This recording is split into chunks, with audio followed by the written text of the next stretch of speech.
Yeah, and here's like a little gem to all the artists that are coming up. I don't think anyone's ever said this before, but this is a gem, I feel.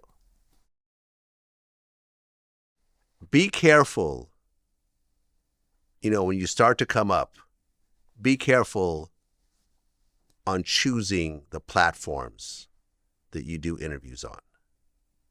Because when people like you and I decide who to bring on, we will almost always look at the other interviews that they've done and look at those numbers. Right.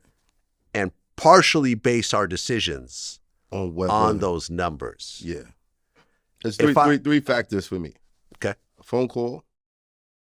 I kind of like screen the guests. I chop it up with them, see how the conversation's going to flow. If you're a talker, you're not a talker. If if it's just your name that you're going to be on the show, or if I could get some interesting information out of you. Just see what it's going to be like. Because that always helps. Yeah. The whole aura of the show. If it looks like, yeah, we all know each other. You know what I'm saying? But yeah, I look at those other interviews and I'm like, nah, that could be the deciding factor. It could. It's part of it. It's not the whole thing. Yeah. But, if you're on a channel that does like 2,000 views, 1,000 views, and you're a big artist, you can't go there. And that's tough. I don't want to say this because I don't want to ruin anybody's growth either. But for someone like Vlad, who has a budget set aside for particular guests, you can't go to some place like that and then be like, yo, give me. No. So it's in the numbers. This is still a business. Yeah. I mean, look, if I see you interview somebody and they're only getting 2,000-3,000 views, and I know that you have other artists that are getting 50, 100,000 views, that's going to make me question whether I want to bring them on my platform, because we have, Yeah, it's hip hop. It's all hip hop. You're at about 1 million subscribers. I'm at 5 million, but it's all kind of like, a big guest will do big numbers either way. You know what I'm saying? So it's like, if you go and start bombing on some of these similar sized platforms, the other platforms probably won't fuck with you. That's why I hate press runs. I don't know for artists. Talk to your publicist. Make sure they're not doing any goofy favors that's not going to help your career. Right. Because especially in New York City, I find like there's some publicists who include things for favors. My publicist does it sometimes, and I'm like, I know you ain't just say that to me. Like, you know what I mean? But I get it. Well, sometimes you have to do favors. You guys network, you guys try to pull sense, favors, right? and all that stuff. But be careful, man, because sometimes they'll send you to Goofy World and then call me next. Yeah. And I'm like, nah, you went to Goofy World. So that's it. Yeah. It is what it is. Yeah, you got to look at it as, because ultimately careers do get built off these podcasts, off these interview platforms. Right. People blow up off these things, but it could also go both ways. So decide where you want to go and make sure it's the right fit, because those numbers are going to follow you. Yeah. You know what I'm saying? So when people approach me and I look, and every platform they do, they're bombing on, it's like, you're probably not going to get on my platform. The interviewer is it's important.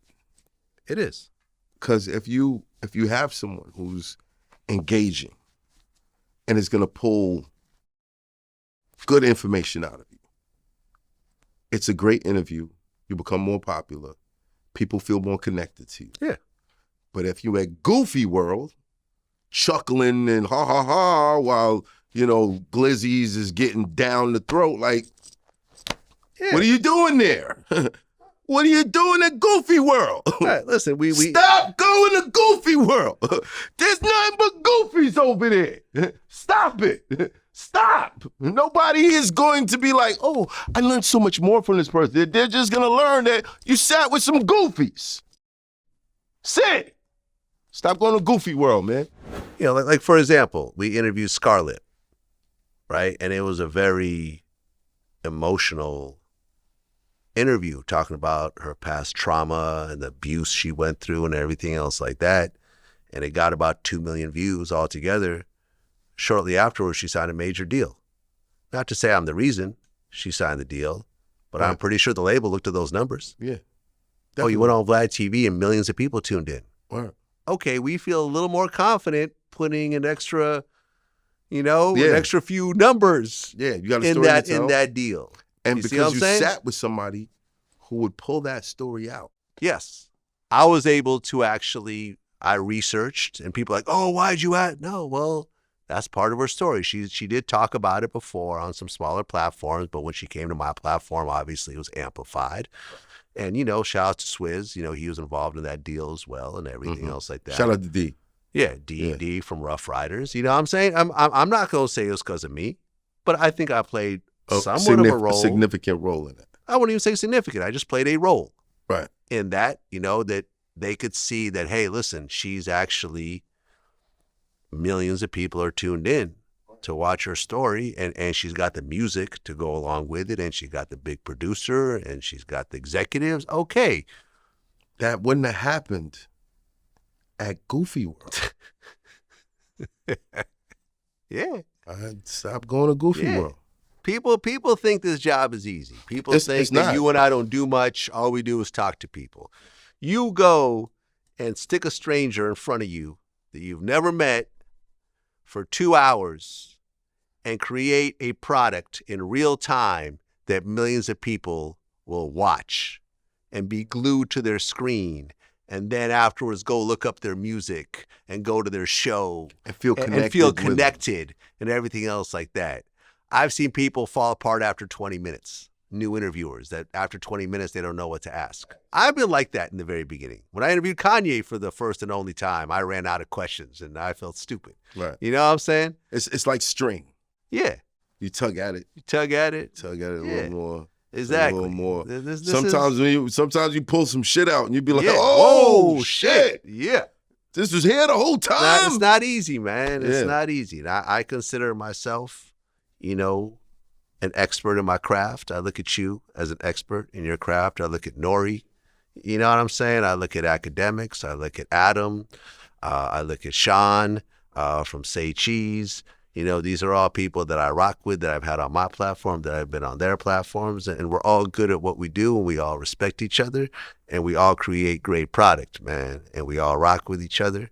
And, we gonna keep doing this. Next time you're going to see me on My Expert Opinion.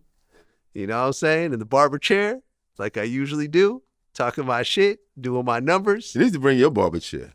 Oh, yeah. I got it right over there. You got one back there. I got one back there. Yeah, we'll see. Yeah. We'll see. We'll see. It's what it is, Math Hoffa. Till next time. Till next time. Peace.